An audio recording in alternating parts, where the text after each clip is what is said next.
Dinshaw sir, good morning, स्वागत है आपका। Thank you once again sir. आपने अपना वादा निभाया एकदम। आपसे जब पिछली बार मुलाकात हुई, मैंने कहा मैं बजट से पहले एक बार फिर से आपको तकलीफ दूंगा, और आपने हमारी रिक्वेस्ट को माना। Thank you very much sir. नहीं जी, हमेशा प्लेजर रहता है आपके शो पे आने के लिए और धन्यवाद आपका मुझे आमंत्रित करने के लिए। Thank you sir. और वैसे भी है ना कि वो आपकी, समीर सर की पॉजिटिविटी, थोड़ी बुलिशनेस, थोड़ा जोश उत्साह में इस वक्त बहुत ज़्यादा ज़रूरत है एक्चुअली। ये 1000 पॉइंट गिनने में टाइम नहीं लगा है। खैर, मैं उस पर बाद में आता हूँ। उससे पहले एक बार सर जरा बजट के बारे में बताएं, क्या एक्सपेक्टेशन से बाजार जा रहा है बजट में? जी देखिए, बजट से जो उम्मीद है वो यही है कि वो ग्रोथ फोकस रहे, क्योंकि अभी भी जरा काफी वॉलेटिलिटी है ग्रोथ में, इतना स्टैंडर्ड नहीं हुआ ना। अभी आप समझिए, जब गाड़ी थम जाती है तो उसको शुरू करने के लिए पहले तो एक धीमे से धक्का लगाते हैं, आस्ते आस्ते करके वो मोमेंटम गेन करती है, फिर एक जोरों का धक्का लगता है जहां पे स्टार्टर मार के गाड़ी चालू हो जाती है।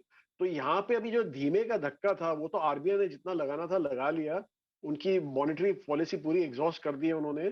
तो अभी उनके पास ज्यादा असला नहीं रहा है ये फॉलो अप करने का, उल्टा टाइटनिंग ही देख रहे हैं आप फ्यूचर में। आई मीन, आपने देख लिया फेड वाले के कमेंट, देख लिए इन्फ्लेशन, देख लिया कितना हाई है। तो ऑब्वियसली यहाँ पे मॉनिटरी में तो टाइटनिंग ही होगा जो में ग्रोथ को शायद होल्ड बैक करे। तो जो दोनों का धक्का है वो आना चाहिए अपने बजट से, क्योंकि वहां पे अगर जो आप फिस्कल देखें तो फिस्कली अपने गवर्नमेंट के पास काफी ऑप्शंस हैं आज की तारीख में। और जरूरत भी है एक्चुअली, ऑप्शन भी है और जरूरत भी है, क्योंकि एक तो इनके जो टैक्स के जो रेवेन्यूज थे वो काफी बेहतरीन रहे हैं, और उल्टा एस्टिमेट्स को एक्सीड कर दिए हैं। तो उसके लिए उनके पास काफी असला है ये ग्रोथ को धक्का लगाने के लिए भी। और दूसरी जरूरत इसलिए है क्योंकि एक तो रूरल इकोनॉमी काफी स्लो डाउन हो गया है, और आप ये सब देख ही सकते हैं, सारे जो कंज्यूमर रिलेटेड नेम्स के जो कॉन्फ्रेंस कॉल्स हुए उनमें सबने हाईलाइट किया है कि रूरल इकोनॉमी अभी भी स्लो है, पिकअप नहीं आ रहा है। और वहां पे तो काफी रीजन है वो स्लो डाउन के, पर एनीवे, सो वो अगर जो कंजम्पशन लेड एक्सपेंडिचर करते हैं जो कि आपका इसमें आ जाता है अपने केपेक्स वगैरह में, अगर जो दे इंफ्रास्ट्रक्चर एक्सपेंडिचर वगैरह में अगर जो पुश लगाते हैं तो वो तो बहुत ही बेहतरीन रहेगा बाजार के लिए। और दूसरी चीज एक्चुअली आपको ये दिमाग में रखनी चाहिए कि 5 स्टेट्स में इलेक्शन है, तो ये शायद थोड़ा पॉपुलिस्ट लेवल पे लीन कर सकता है ये बजट, पर जरा रूरल साइड पे ज्यादा लीन करे तो अच्छा है उस पॉपुलिज्म में। बस यही उम्मीद है बजट से, अभी देखिए क्या होता है। तो चलिए, बढ़िया, 1 तारीख। ग्रोथ पर फोकस रहे, ये सबसे बड़ी बात है। और ग्रोथ की जो आपने बड़ी इंटरेस्टिंग बात कही कि गाड़ी चल रही है, उसको धक्का लगाने की ज़रूरत नहीं, सिर्फ स्पीड बढ़ाने की ज़रूरत है। बंद हो तो स्टार्ट करना मुश्किल काम है। अच्छा सर, एक बात है जिस पर हमेशा नज़र रहती है, फिस्कल डेफिसिट को लेकर कि बजट में क्या होगा क्या नहीं होगा। तो अगर इस बार ग्रोथ को लेकर सरकार का फोकस रहे, फिस्कल डेफिसिट ऊपर नीचे हो जाए तो कोई चिंता की बात नहीं। आप क्या सोच कर चल रहे हैं, कितना होगा तो बाजार को फर्क नहीं पड़ेगा? जी देखिए, हम ये कह रहे हैं कि उनका ग्लाइड पाथ जो उन्होंने लास्ट बजट में जो बोला था जी। वही स्टिक कर लें, उसके साथ ही चले रहे तो फिर हम्म। बेहतरीन रहेगा। हम्म। आई थिंक उसमें साढ़े छः या 6.3 का उन्होंने एस्टिमेट किया था, और इस बार तो उल्टा जो उन्होंने एस्टिमेट किया था उससे बेहतरीन ही रहेगा, 6.8 की बात हो रही है अभी।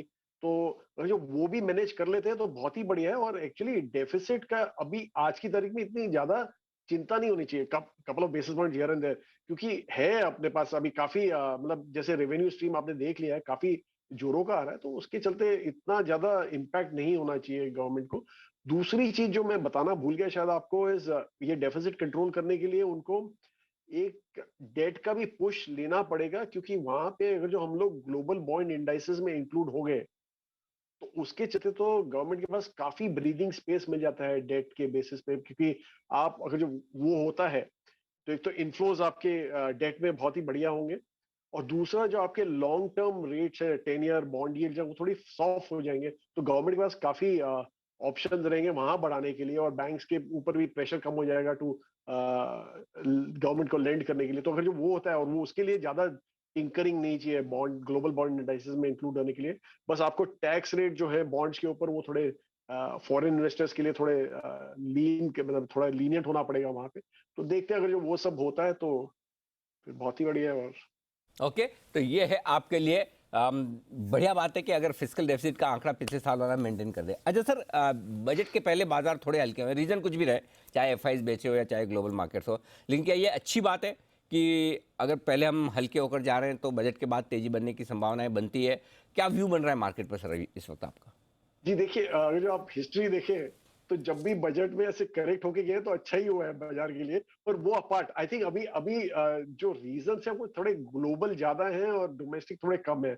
अभी आप यूएस का देखिए, वहां पे तो करेक्शन बनता ही बनता है, क्योंकि 7 साल से उनकी तेजी चलती आई है। हमारी तो 3 साल से ही हुई है जो भी हुई है, पर उनकी तो 7 साल से तेजी है, और वो 7 साल के बाद थोड़े थकान तो आ ही जाती है बाजार में। तो वहां पे थोड़ा ज्यादा करेक्शन हो रहा है।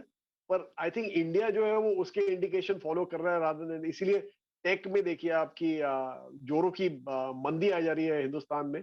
सो क्योंकि वैल्यूएशन भी थोड़े ऊपर हो गए थे, इसलिए हमें टेक में भी लगता है कि जो mid cap small cap tech है वहां से तो आप अवॉइड ही कीजिए, सिर्फ लार्ज कैप में ही रहिए, बिकॉज वहीं पे आपको ग्रोथ दिखेगा आगे चलते, और वैल्यूएशन भी थोड़े नॉर्मल है। तो वो सब अगर जो आप देखें तो ठीक है, अच्छा हुआ है, लेकिन थोड़ा संभल जाए, क्योंकि आपके जो हाई वैल्यूएशन सेक्टर्स है वहां पे तो आपको अवॉइड करना ही पड़ेगा इसकी ये तारीख में। और आपने देख लिया सारे प्लेटफॉर्म्स पे प्लेज पिछले काफी दिनों से करेक्शन बनती जा रही है उनमें, क्योंकि वैल्यूएशन ही नहीं है वहां पे, जस्टिफिकेशन ही नहीं आ सकता। तो उन सब सेक्टरों में आपको थोड़ा संभल के रहना पड़ेगा। परफेक्ट है, तो थोड़ी वहाँ सावधानी रखना ज़रूरी है।